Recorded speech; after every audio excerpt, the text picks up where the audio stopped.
Então, boa noite a todos. É com muito gosto que aqui estou mais uma vez para as nossas conversas sobre a codificação.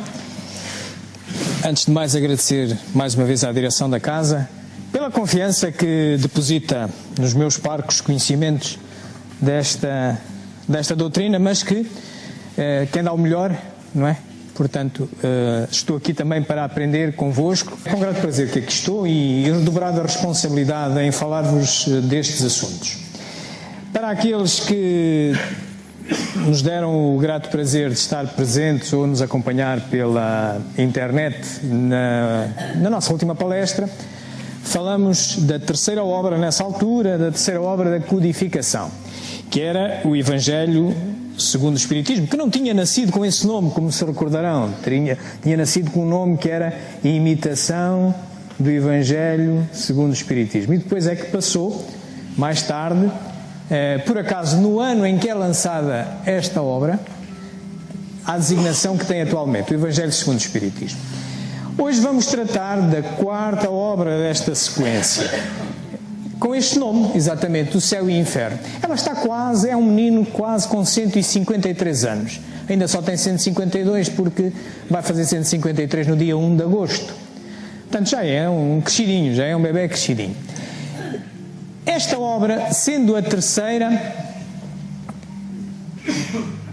ela merece que a gente a trate tal e qual nós tratamos as outras do antecedente. Iremos começar por rever uma biografia do codificador, entender porquê esta obra, porquê que o codificador entendeu necessário escrever esta obra e os porquês.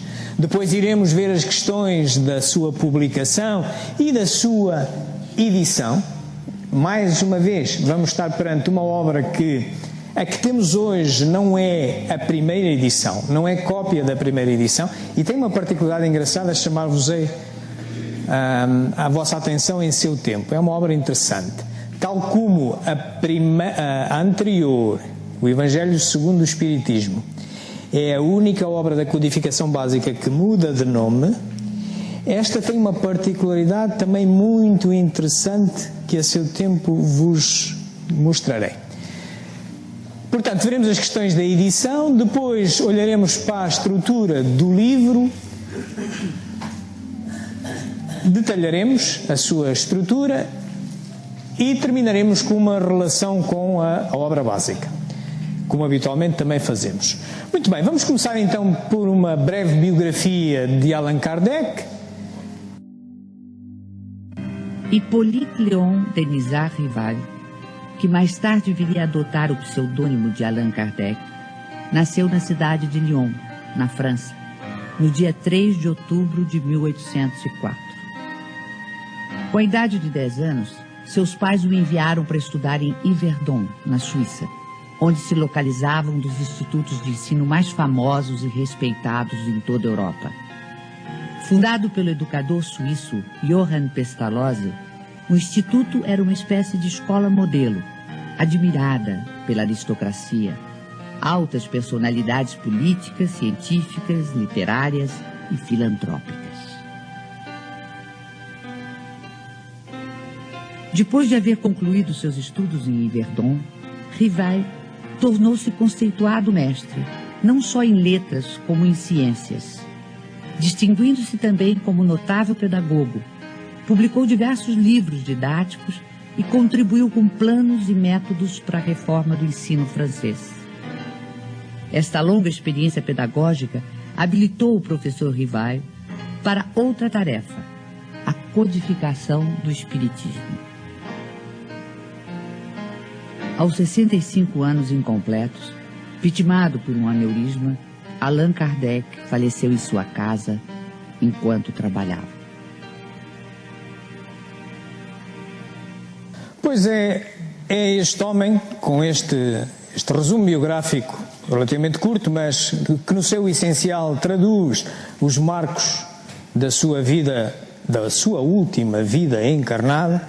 Pois é este homem que a espiritualidade superior, e acima dela necessariamente Deus, confia esta missão enorme, caritativa, de qual hoje estamos a usufruir como se fosse uma muleta para nós nos guiarmos na nossa vida, para nos comportarmos eticamente de forma correta e sabermos o porquê desse comportamento. Muito bem.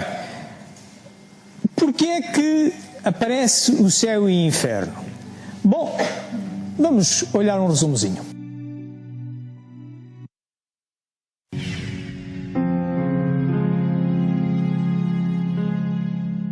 Vivemos, pensamos e operamos. Eis o que é positivo. E que morremos não é menos certo. Mas, deixando a terra, para onde vamos? Que seremos após a morte? Estaremos melhor ou pior?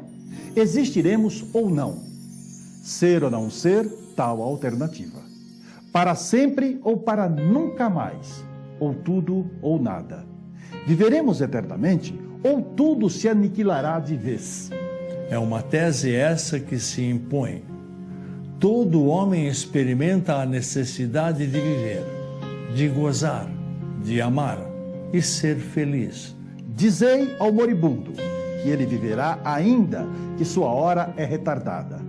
Dizei-lhe, sobretudo, que será mais feliz do que porventura tenha sido.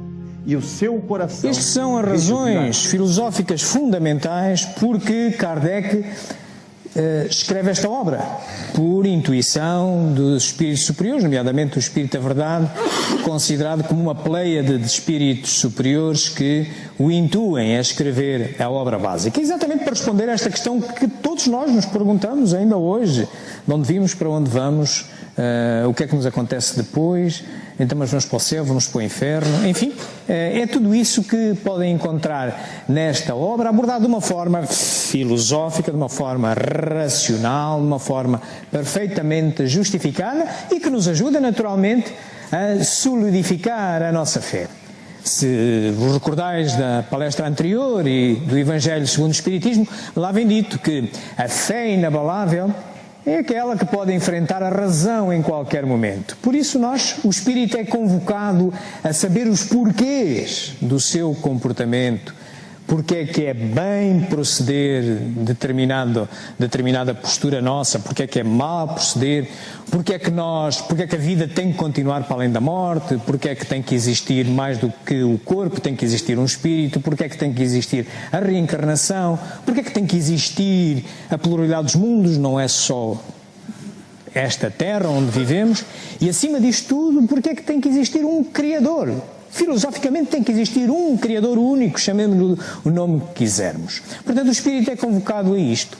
E nesta obra em particular é convocado exatamente a racionalizar a sua fé naquilo que diz respeito às esperanças e consolações que o codificador já tinha incluído neste livro. Se vocês se recordarem, o Livro dos Espíritos, que é a primeira obra e tem uma tríplice vertente característica da doutrina espírita como um todo, tem uma vertente filosófica, uma vertente científica e uma vertente moral. Ele já, nesta obra, ele tem um capítulo que é uma parte quarta, não é um capítulo, são um conjunto de capítulos que integram uma parte quarta, chamada Esperanças e Consolações, é a quarta parte, que se constitui na base para este livro, O Céu e o Inferno.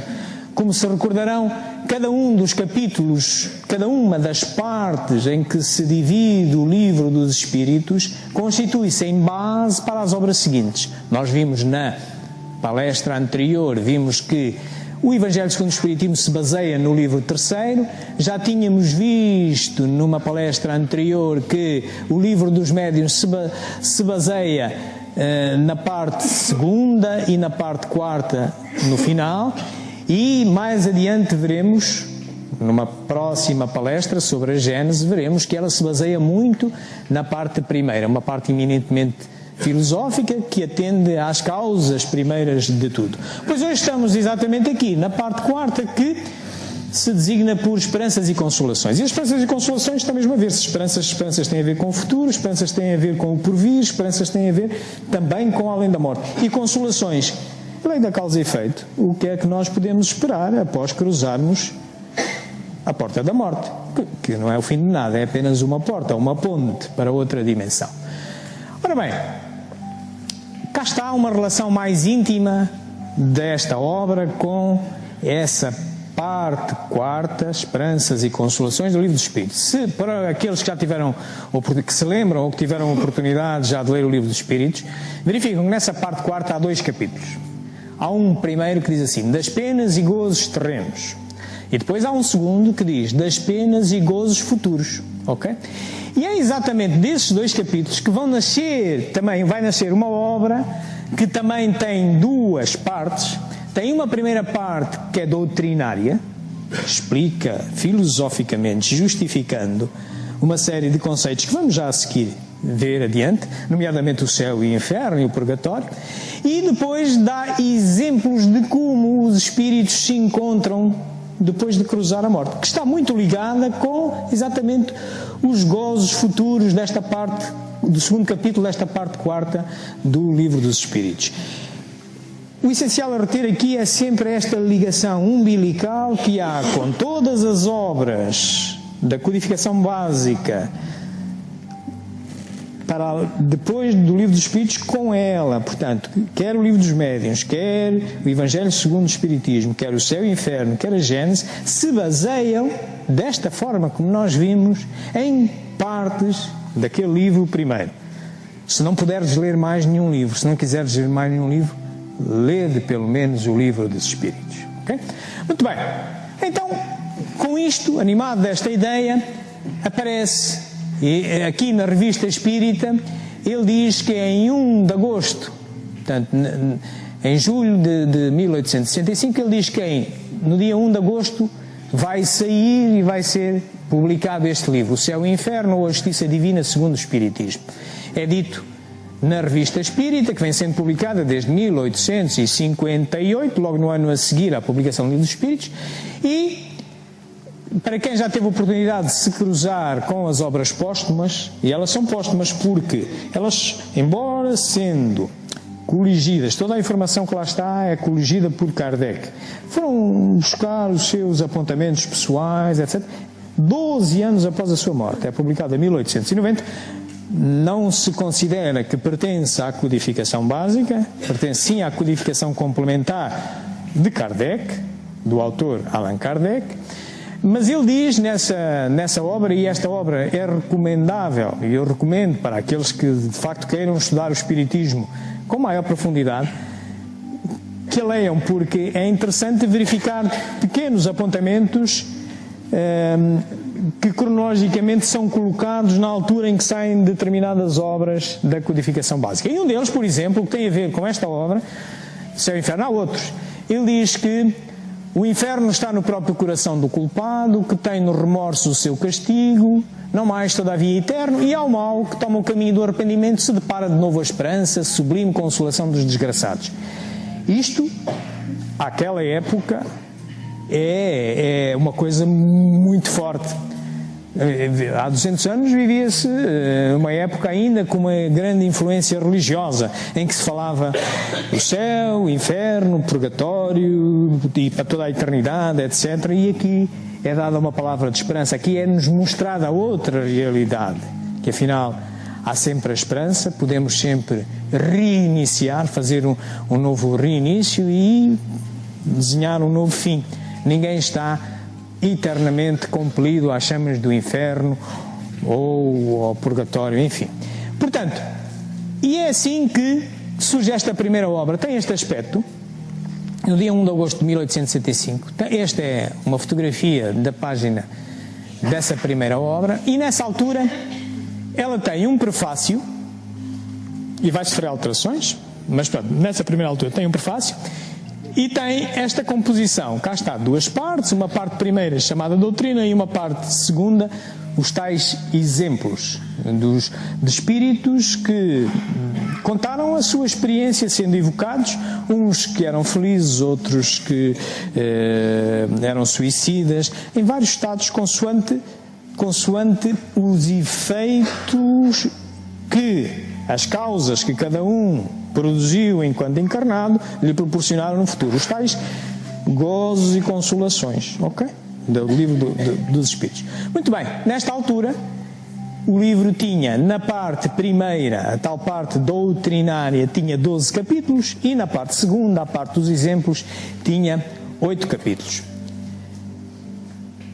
Mais tarde, e achamos a atenção, vai sofrer alterações aqui o prefácio, e vai sofrer alterações aqui um capítulozinho que tem, na altura, tinha a ver com o inferno e uma tabela do inferno cristão. Na altura, a religião tinha destas coisas assim muito estranhas. Mas pronto, mas nessa altura ele escreve ainda assim, e mais tarde vai haver uma alteração. E cá está, este mais tarde, e agora chegamos ao momento em que vos digo que se do conjunto das obras da codificação básica, o Evangelho segundo o Espiritismo é a única que mudou de nome porque não nasceu assim. Agora temos aqui uma que também tem uma particularidade muito específica. Reparai nesta data. Portanto, à venda em 1 de julho de 1869. A 4ª edição. E diz assim: a parte doutrinária desta nova edição, inteiramente revista e corrigida por Allan Kardec, sofreu importantes modificações, etc. Foram reformadas. Portanto, esta, a 4ª edição, publicada em 1 de junho de 1869, é aquela em que se baseiam as publicações que hoje podemos adquirir. Curiosidade: alguém se lembra? Kardec desencarnou em 1869, mas em que mês? Março. Estão a ver quando é que ela é publicada? Junho. Esta é a particularidade desta obra. Na codificação básica só há uma obra que teve atualizações exclusivamente da mão de Kardec, após a sua morte. É publicada em junho. Quer dizer, ele já tinha tudo isto preparado, apenas os companheiros dele publicaram em junho de 1869. É uma particularidade que só esta obra tem. Todas as outras, as edições que dão origem, a última edição que dá origem às que nós temos hoje, foram todas publicadas ainda em vida de Kardec. Ora bem, e então surge esta obra, a dita 4ª edição, que é aquela em que se baseia todas as obras que hoje lemos. Nessa obra, aquelas alterações que ali estavam referidas na Revista Espírita, cá estão elas, olha, não tem prefácio. Às vezes vê-se algumas obras com prefácio, porque os editores entenderam recuperar o prefácio da primeira ou da segunda ou da terceira edição, que era o mesmo prefácio. Mas esta 4ª edição não tem prefácio, e reparem, havia 12 capítulos, passa na parte da doutrina, passa a 11 capítulos, e na segunda parte mantém-se na mesma os 8 capítulos. Onde é que estão as alterações? Cá estão. Reparem, aqui na obra, nas edições anteriores, havia aqui um capítulo 5 que incluía a tabela do inferno pagão e a tabela do inferno cristão. E ele integrou isto tudo no mesmo capítulo do inferno. Portanto, são estas as alterações mais significativas entre as primeiras edições e a que temos hoje em dia. Ora bem, passemos então a analisar com mais detalhe a estrutura do livro. Como já vos disse, ela tem um prefácio nas versões que são facsímile da 4ª edição. Não tem, mas de qualquer das maneiras há edições que a gente pode encontrar o prefácio. Portanto, tem um prefácio e tem uma primeira parte doutrinária e tem uma segunda parte de exemplos. O prefácio é delicioso de se ler, está disponível na internet. E ele explica nesse prefácio exatamente o porquê da doutrina deste céu e inferno. Portanto, que tem um pouco a ver, aquele filme que vimos há pouco, Porquê o Céu e o Inferno, baseia-se, o que está feito para esse pequeno filme, baseia-se exatamente nas explicações de porque é que ele sente necessidade de escrever o céu e o inferno. Muito bem. Depois, a primeira parte doutrinária cá tem tem aqui 11 capítulos, tinha 12, lembram-se, mas aqui o quinto, o inferno, passou o quarto, que é agora o inferno, englobou o quinto anterior, e tem tudo isto, de caracterizações filosóficas do futuro e do nada, o temor da morte, o céu, o inferno, o purgatório, enfim, a doutrina das penas eternas, os anjos, os demónios, e termina com a proibição de evocar os mortos, se é proibido ou se não é proibido, que na altura as religiões todas diziam que era proibido, as religiões do Ocidente. Depois então passa para uma segunda parte em que pega em espíritos, são depoimentos de espíritos através dos seus médiuns, de estados diferentes, desde espíritos felizes aos espíritos endurecidos, passando pelos suicidas, sofredores, e também começa logo do princípio falando sobre o passamento, falando sobre a morte. O que é isto? Que fenómeno é que é este? Ora bem, então vamos a mergulhar na primeira parte deste livro, nos conceitos doutrinários, naqueles 11 conceitos doutrinários. E vamos começar aqui pelo temor da morte. Não mais permissível sendo a dúvida sobre o futuro, desaparece o temor da morte. Encara-se a sua aproximação a sangue frio, como quem aguarda a libertação pela porta da vida e não do nada.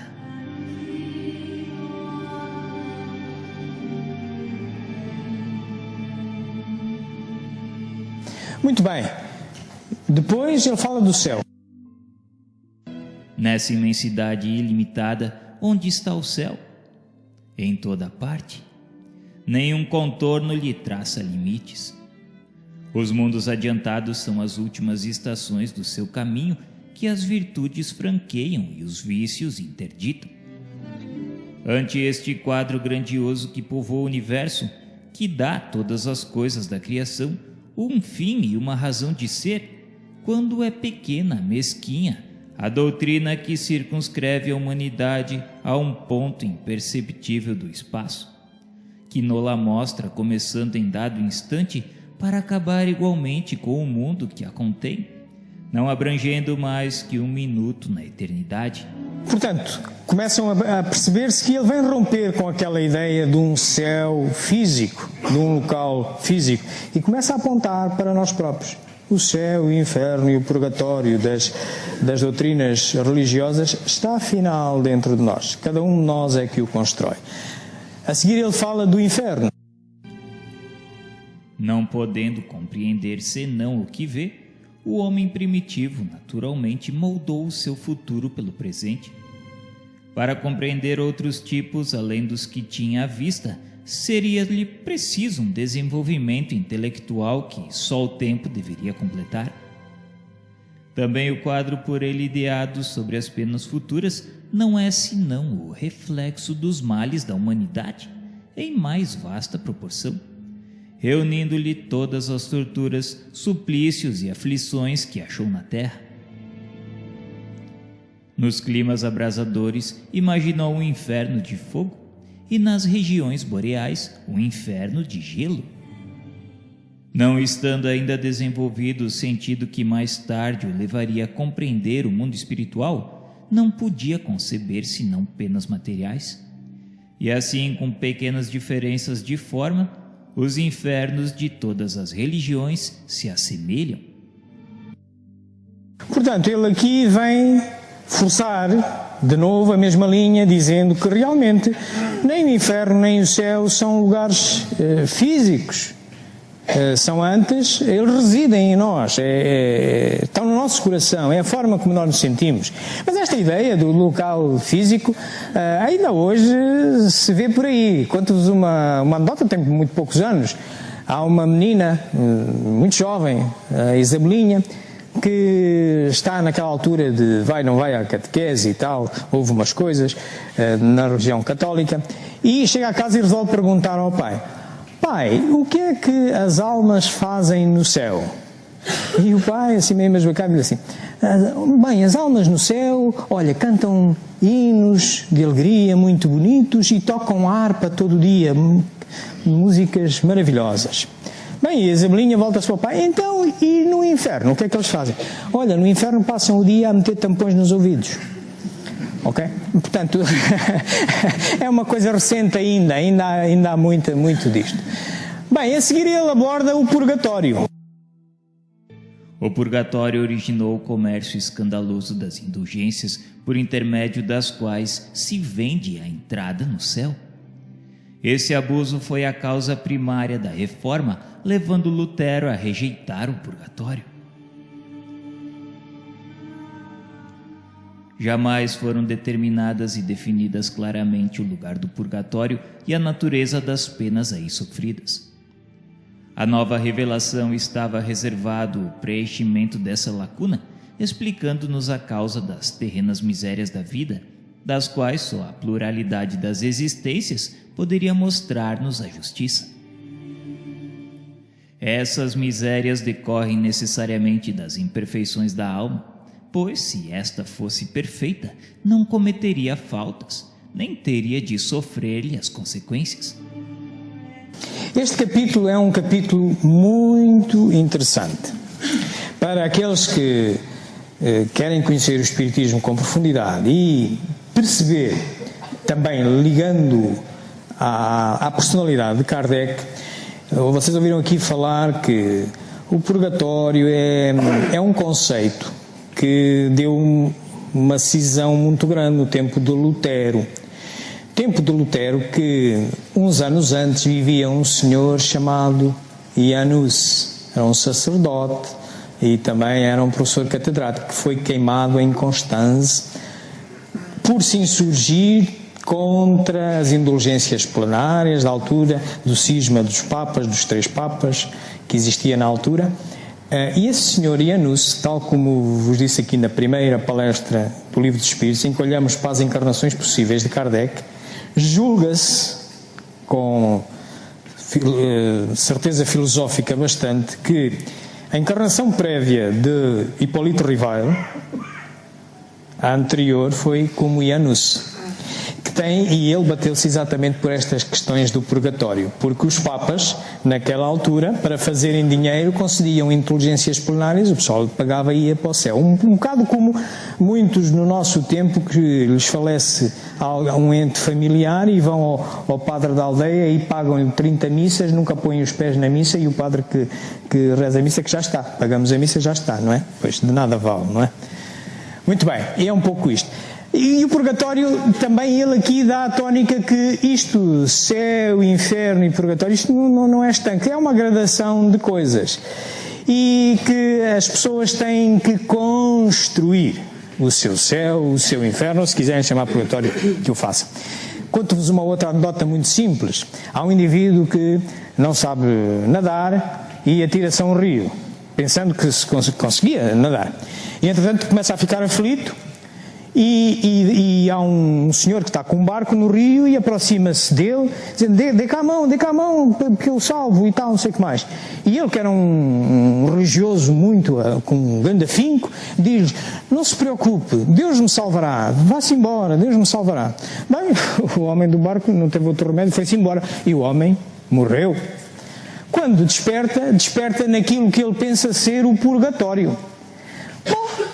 E à primeira oportunidade, quando Deus lá vai fazer uma visita ao purgatório, ele vai ter com Deus para reclamar. Oh Deus, porquê é que tu não me salvaste? E diz-lhe Deus, bem, eu enviei-te um barco de salvamento. Ok? Portanto, nós temos que construir o nosso futuro. Não nos ponhamos de lado à espera que Deus ou quem quer que seja, ou os santos, ou os espíritos amigos, vão fazer o trabalho por nós. Não, eles ajudam-nos, mas o mérito tem que ser nosso, está bem? Bom, depois encontram a questão das penas eternas. O dogma da eternidade absoluta das penas é, portanto, incompatível com o progresso das almas, ao qual opõe uma barreira insuperável. Esses 2 princípios destroem-se e a condição indeclinável da existência de um é o aniquilamento do outro. Qual dos 2 existe de fato? A lei do progresso é evidente. Não é uma teoria, é um fato corroborado pela experiência, é uma lei da natureza, divina e imprescritível.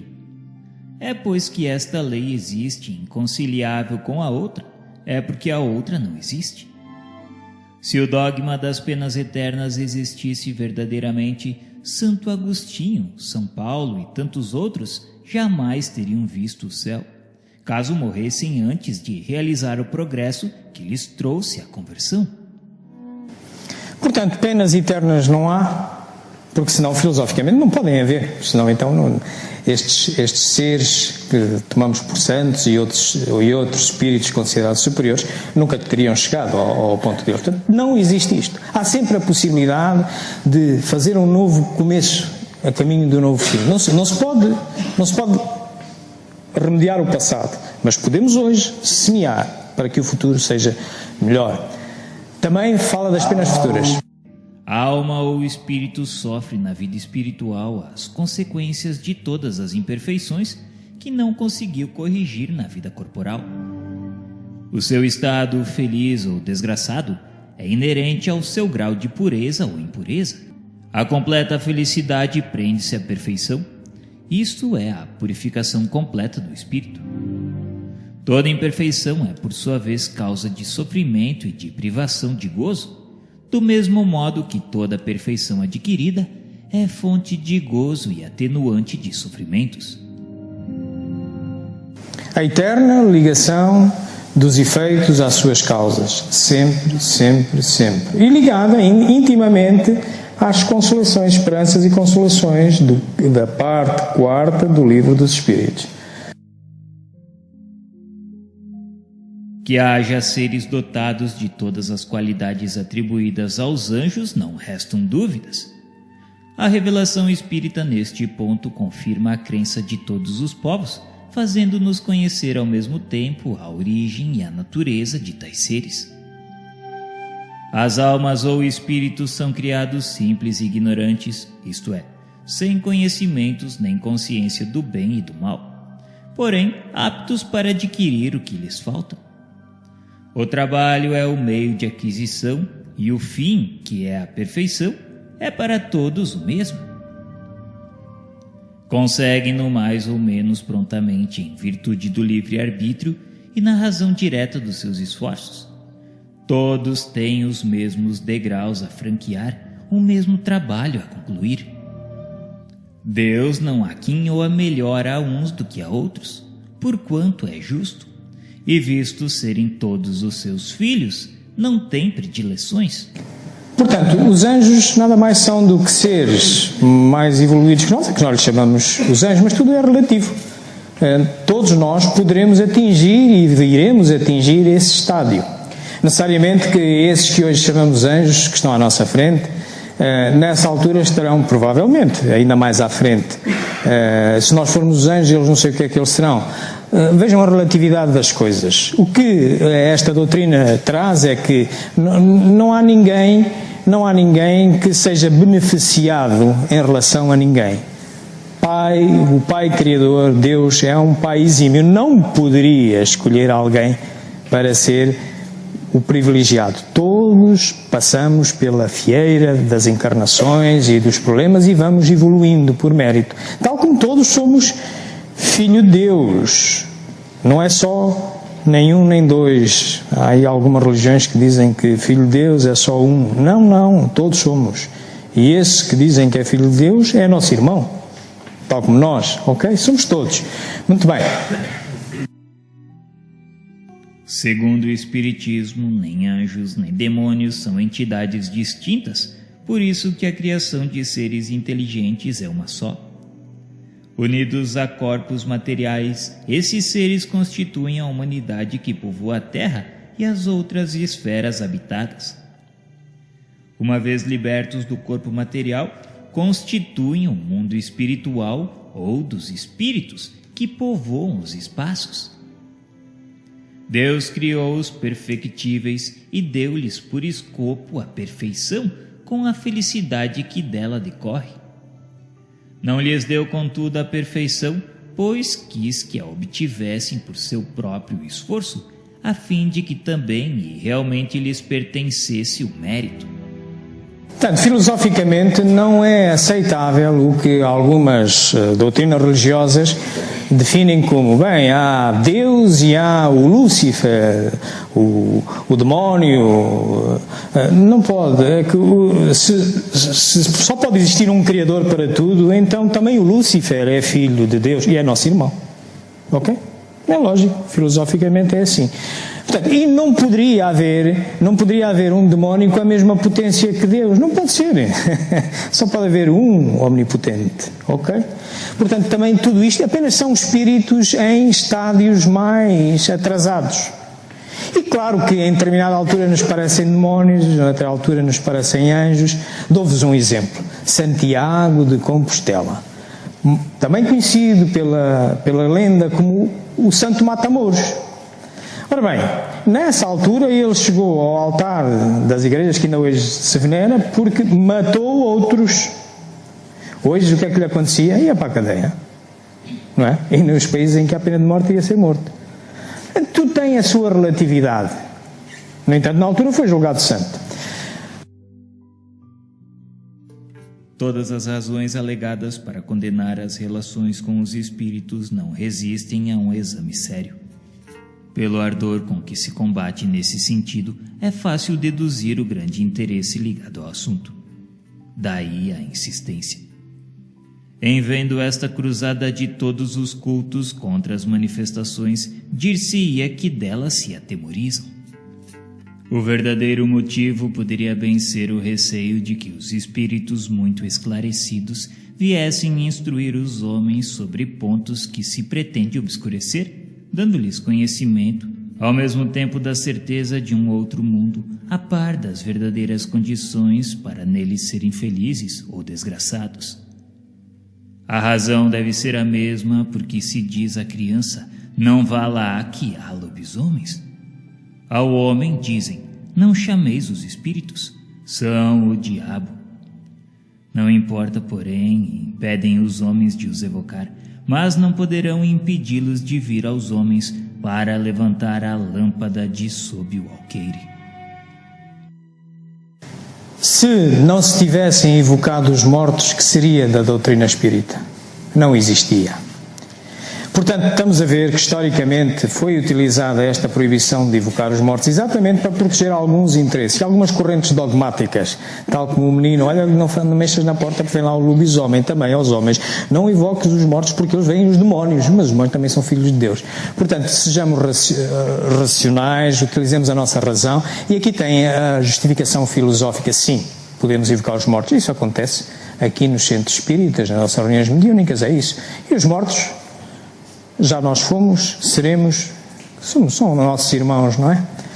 Muito bem, isto concluía a primeira parte da doutrina, dos conceitos doutrinários. Na segunda parte temos então exemplos de espíritos que se encontram em diferentes estados de adiantamento e auscultamos deles, exatamente porque os evocamos os ditos mortos, auscultamos deles as suas opiniões para nosso benefício, para podermos refletir de que efeitos se colhem em função daquilo que semeamos. É baseado no Sermão da Montanha, que, como se recordarão, serve também de base ao Evangelho segundo o Espiritismo, e podem encontrar este Sermão da Montanha de Jesus em qualquer Novo Testamento, também nos Evangelhos de Mateus vem de uma forma seguida, e nos Evangelhos de Lucas vem fracionado, mas encontram-no lá.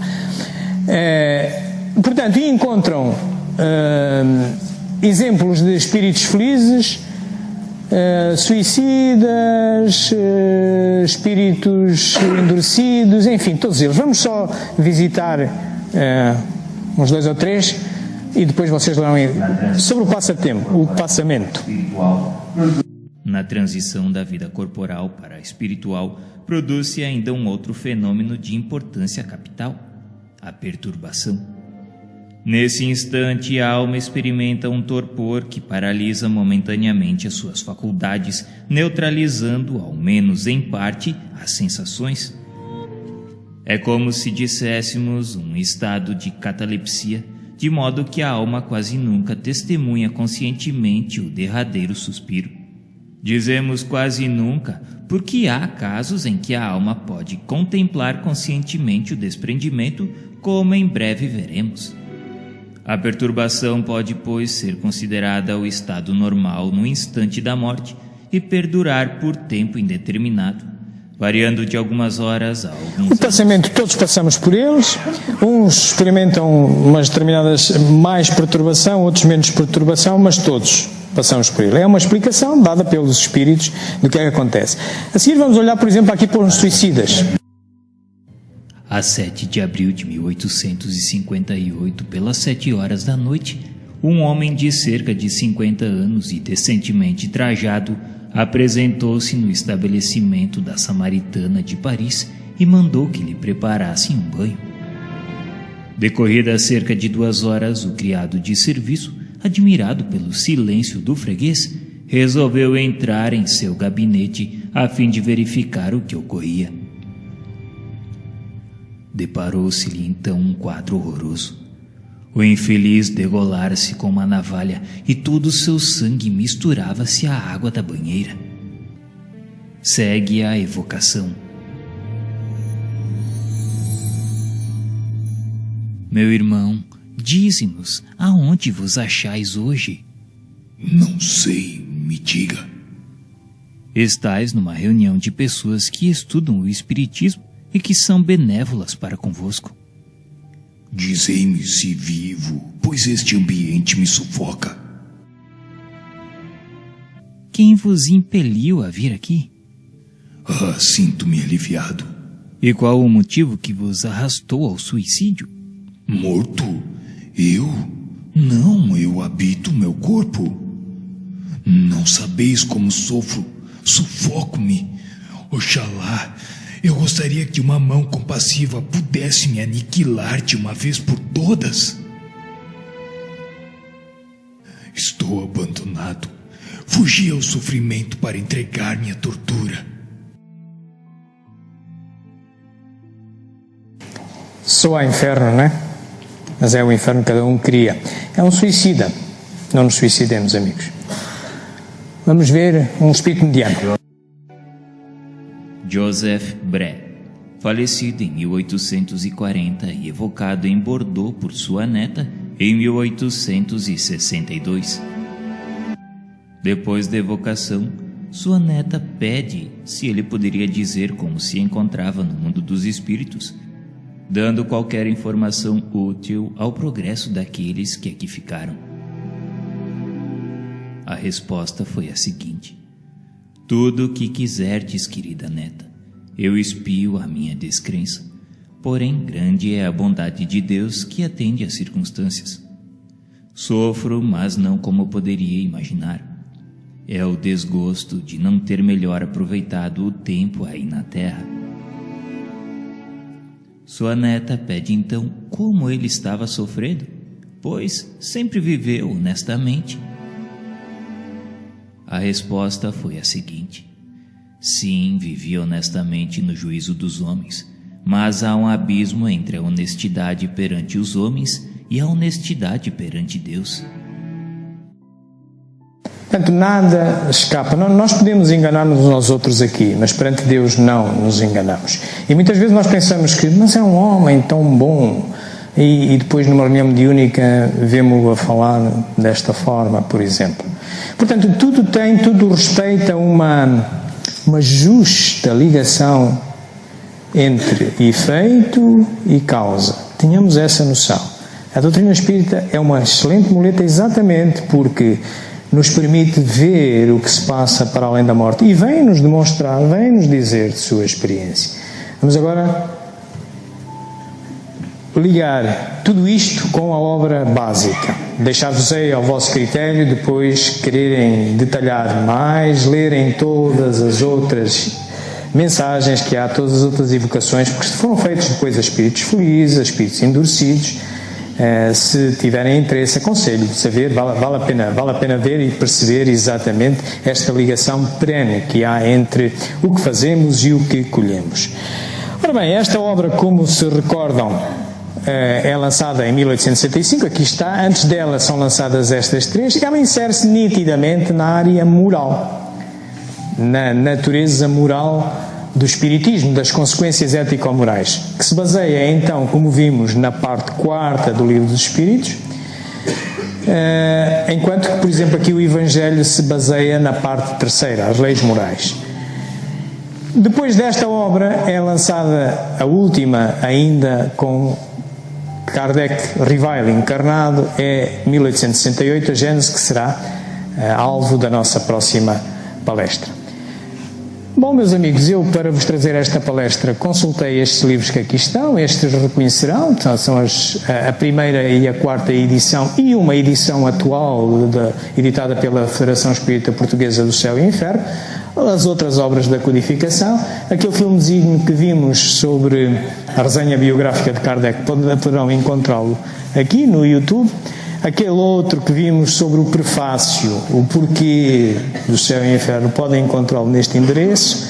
Também consultamos aqui outros livros, como a Revista Espíritas, obras póstumas, alguns livros que nos ajudam a compreender como é que fisicamente, em termos científicos, se pode aceitar a existência dessas outras dimensões onde dizem estar os seres inteligentes, nomeadamente esta obra Universo Elegante, de Brian Greene. Aquelas leituras do Céu e Inferno, vocês podem encontrar neste audiolivro, neste endereço que aqui está. Eu estou a fazer uma gravação desta conferência e de publicá-la neste canal, Espiritismo JG, e aqui tem o meu e-mail, caso queiram trocar opinião comigo, para além do que me possam querer perguntar agora a seguir à palestra, mas de qualquer das maneiras também existe no YouTube da ACS, que está a ser transmitido em direto e vai ficar disponibilizado. Agradecemos também aos nossos telespectadores que nos acompanharam durante esta noite. Bom, meus amigos, era isto que eu tinha para vocês. Estaria agora à vossa disposição para qualquer pergunta que me queiram fazer sobre este tema ou um outro qualquer. Muito obrigado pela vossa atenção. Força. Não quero fazer pergunta nenhuma. Quero apenas agradecer realmente esta maneira e esta perspectiva diferente de apresentar estas obras. Tem sido muito interessante para mim. Já estou aqui nesta casa há alguns anos e, claro, estas obras são dissecadas particularmente pelo nosso querido Tó e que realmente nós aprendemos muito, por mim falo. Temos aprendido muito. É interessante perceber aquilo que cada um aprende e aquilo que eu tenho aprendido de cada uma destas obras. Eu acho do Tó, sempre, claro. Mas agora, nestas suas apresentações, e tenho visto todas, já me falta uma, acho extremamente interessante. Sim, desculpe, duas. Não, da codificação básica tem razão, só falta uma. A outra são uns bónus. Esta codificação está a ser extremamente interessante e acho que esta perspectiva da ligação que existe, ou melhor, como o Chico diz, eu também penso que cada uma delas pode ser lida separadamente, ok? Pode. Mas é fantástico perceber a interligação que cada uma tem, exatamente com a obra-mãe. E acho que esta sua perspectiva, esta sua maneira de apresentar este trabalho, a mim, pelo menos, tem ajudado a solidificar conhecimentos que acho que, de uma maneira muito simples, com aqueles gráficos, com aqueles diapositivos, aqueles esquemas, ajuda a solidificar o conhecimento. E, claro, sempre estou afirmando e afirmando e dissecando, cada obra nos vai realmente incutindo a curiosidade cada vez mais de nos interligar. E acho que para as pessoas, os espíritos que se aproximaram há menos tempo desta casa, é como o João diz, cada uma delas tem, talvez os motiva a ler exatamente pelo seu verdadeiro estadio. Cada um tem. A mim, claro, suscitou-me mais ler uma obra, o outro suscitará mais outra, mas na realidade as ciências são importantes e perceberem que a ligação com o livro dos espíritos é fundamental. Mas acho que esta sua perspectiva é de louvar. Estou muito agradecida por realmente ter visto até agora estas apresentações. Obrigada. Muito obrigado. É muito generosa a sua parte e permita-me que eu transfira todo esse espírito também a quem me ajuda, eventualmente no invisível, porque não estamos sós. Muito obrigado. Muito obrigado.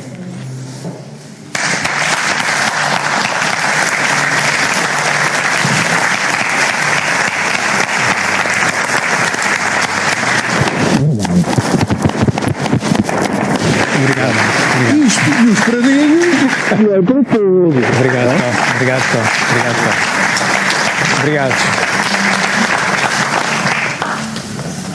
E então, para o nosso tempo, vou pedir aqui ao João, o senhor desça com a prece, fecha a conta. Eu está melhor. Obrigado.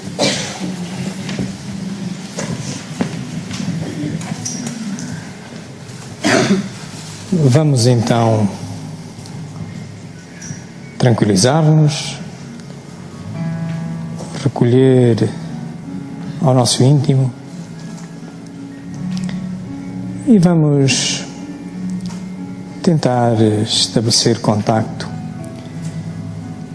com o nosso céu, com o estado de alma em que nos encontrarmos, porque é o nosso céu. Mais difíceis para uns, menos difíceis para outros, mas é o melhor que temos. Desenvolvamo-lo. Vamos, pois, entrar nessa dimensão. E nessa dimensão, independentemente dos condicionalismos que aí encontrarmos, que são apenas devidos aos efeitos das nossas atitudes, vamos munir-nos de muita esperança, na certeza da consolação. E para isso, mentalizemos a imagem possível do Criador ou de um representante seu, Jesus Cristo, por exemplo, e unamos os nossos corações, os nossos pensamentos, numa prece. Nessa prece, comecemos, pois, por louvar o Criador por esta obra maravilhosa que contém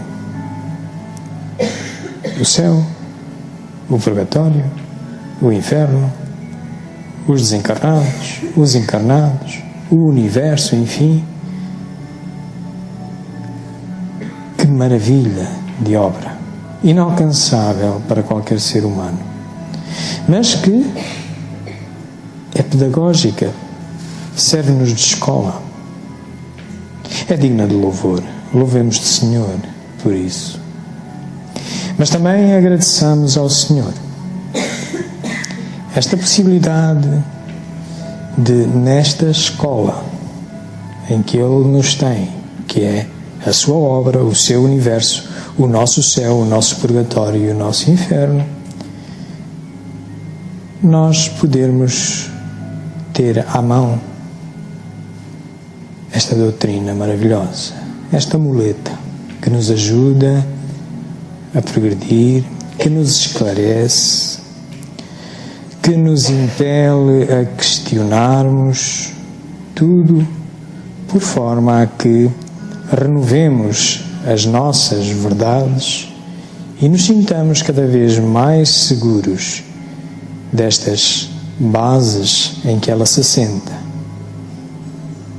A existência de Deus, a existência de um Espírito, a existência da reencarnação, a existência da comunicabilidade entre as várias dimensões e a existência de outros mundos onde podemos encarnar e todo um universo por onde podemos vaguear na dita erraticidade. Agradecemos, pois, a Deus a oportunidade de aqui e agora, nesta encarnação, nos cruzarmos com este apoio fundamental à solidificação da nossa fé. Mas por fim, e porque imperfeitos ainda somos, pedimos-vos, Senhor, que não nos poupeis às provas que temos que enfrentar, uma vez que só a nós são devidas. As causas delas a nós devemos. Portanto, fazem parte da nossa aprendizado e é assim que nós aprendemos. Não nos poupeis a isso. Mas, Senhor, dado que a nossa memória é curta, a memória consciente, muitas vezes nos revoltamos, muitas vezes achamos injusto aquilo que fomos nós próprios quem preparamos para nós e começamos a atribuir culpas para um lado e para o outro e até às vezes a ti. Pedimos que nos compreendas, pedimos que nesses momentos de maior aflição, porque bem sabes das nossas imperfeições, nos intuas de boas energias e nos relembres as consolações e as esperanças que podemos alcançar e que quer o livro dos Espíritos na parte 4ª nos lembram, quer esta obra que hoje ouvimos falar, o Céu e o Inferno, nos confirmam. Bem-aja, uma boa semana a todos.